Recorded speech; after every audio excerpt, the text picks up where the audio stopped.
And this is the scene outside Walter Reed Medical Center where U.S. President Donald Trump is being treated for COVID-19. We got an update from his medical team just moments ago. His doctors say he's doing well and could be discharged from hospital as early as tomorrow. For more, let's go now to Ellen Morrow in Washington. So, Ellen, tell us a bit more about what we heard there from the medical team that's looking after Donald Trump. Well, a few, really important points in this update. One, as you said, President Trump's medical team says he's continuing to improve, that he could be discharged as early as tomorrow. But we also got more detail on how the last few days have played out, specifically this question of whether or not the president was ever on supplemental oxygen. Dr. Sean Conley confirmed today that, in fact, the president did receive supplemental oxygen at the White House on Friday after his oxygen levels dropped. Now, the doctor was asked that yesterday as well, Saturday morning, repeatedly by reporters, did the president ever receive supplemental oxygen? And we heard Dr. Conley yesterday, be really cagey about that question, dodge that question. And today he came out and said, yes, the president did have supplemental oxygen on Friday. When he was asked why he didn't just tell that to the American people and the world yesterday, the doctor said that the reason he withheld that was because he wanted to reflect the upbeat attitude of President Trump's medical team. So, now we have this confirmation, but that sort of adds to the transparency issue that's been really a problem for the last 24 hours when you have the doctor saying that he did withhold really pertinent information about whether or not the president ever received oxygen. Another important point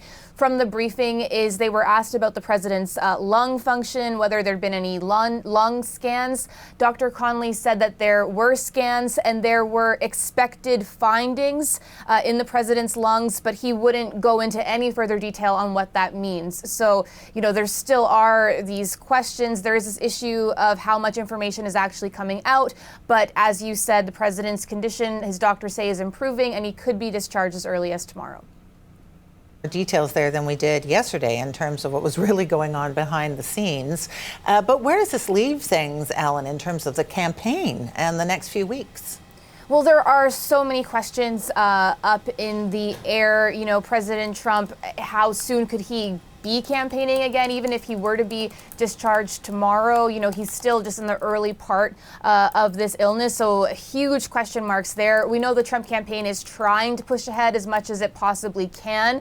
Vice President Mike Pence will be holding a rally as of now on Thursday in Arizona. They've launched Operation MAGA, Operation Make America Great Again, to get Trump surrogates out and about and campaigning. But of course, this is, a big hurdle. On the other hand, what we're seeing from Joe Biden, who's tested negative for the virus, is that he's on the campaign trail. He's holding, obviously slimmed down events because of the pandemic. But we sort of have this tale of two campaigns at the moment, I should say. But obviously the big focus right now continues to be on the president's health, Diane. All right. Thank you so much, Ellen. That's welcome. the CBC's Ellen Morrow reporting in Washington.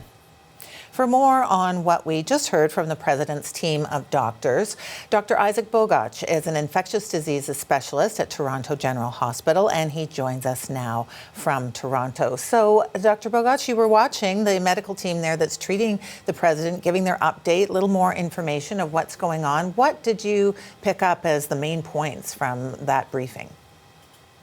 It was very interesting to hear the medical update, and quite frankly, obviously I won't speculate on President Trump and his care, but it's just kind of interesting to see, how public this is. And, we obviously still have to respect individual privacy and confidentiality, and I'm sure they're releasing some information, but there might be other bits of information that they might not choose to release. I just think it's interesting to hear that we're sort of seeing some expected bits of information when we're caring for patients with COVID-19, especially those who are in a hospitalized setting. We know that some people are going to have a fever, some people might have a cough, some people might have shortness of breath and require supplemental oxygen.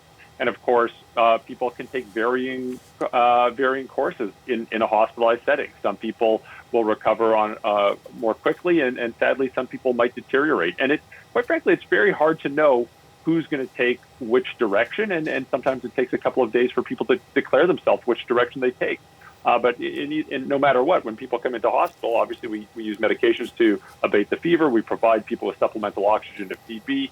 And if people obviously get sicker and sicker, we can escalate the care and start using different drugs that we use to treat COVID-19 infections. And how unusual is it what the doctor described, that President Trump on Friday suddenly had this high fever, his oxygen levels were dropping. They did give him the supplementary oxygen, but only for an hour, and then he seemed to be doing much better. What did you make of all of that? Well, in all fairness, people who are practicing hospital-based medicine would probably look at that and say that, this is not the most unusual situation, especially, I think now, sadly, there's many of us in Canada who've cared for lots of patients with COVID-19. And we've seen various trajectories throughout the course of hospitalization. And some people recover quickly and others don't. And certainly when people have a dip in their oxygen status, we clearly investigate it. You can be sure that President Trump is being evaluated very, very, very closely. And what about this drug that they mentioned a couple of times, dexamethasone, I think it was called? What is that all about? Yeah. Well, it's a great drug. And there was a great study a couple of months ago that came out showing that if people are in a hospitalized setting and they're sick enough that they require oxygen supplementation, they even looked at very, very sick people in the ICU, that dexamethasone was a drug that could actually decrease mortality rate. Now, I know this is going to get analyzed to pieces, and people are going to say, well, should he have started it? Should he not have started it? I'm not going to speculate on the president. But in general, if I'm caring for someone with COVID-19 and they're hospitalized and they're requiring supplemental oxygen, we're pretty quick to start dexamethasone. And what does it do? It's a steroid, right. I understand. Yeah, it decreases inflammation in the lungs, and it can also have some immune modulatory effects as well. But, it's been a very helpful tool in the treatment of severe COVID-19 infection. So, obviously, this is going to be debated to know on whether or not the president should or should not have started dexamethasone, and I'm not going to get into that. But we use it frequently in Canada because it is basically the most available drug for COVID-19. We don't have wide access to the other drugs they mentioned, like remdesivir, which we can really use mostly in clinical trial settings in Canada at this point. We're almost out of time here, but I just wanted to ask you, what's the significance there that he took that drug, and what will doctors be looking for now going forward? Yeah, there's a lot of individual clinical decision making, and it's wonderful to see it's nice to listen to some of the speculation because when you're standing at the bedside, sometimes there's clear right paths and sometimes there's clear wrong paths in terms of treatment options. But a lot of the time, there's a lot of gray area in medicine, and we have to put lots of little bits of clinical information into the appropriate context to help drive a clinical decision. Now, that sounds awfully vague, but that's what medicine is a lot of the time as well. So, you can be sure that they're debating whether or not to start these drugs or use, these various drugs in their particular setting. And I'm sure we're only getting snippets of information and they're not going to pour over all of the details. But, in general, we'd have very similar debates at the bedside with patients in Canada if they have COVID-19 and they were requiring oxygen. We'd ask ourselves, should we use dexamethasone in this case or not? But oftentimes we do use it for hospitalized patients that are sick that do require oxygen.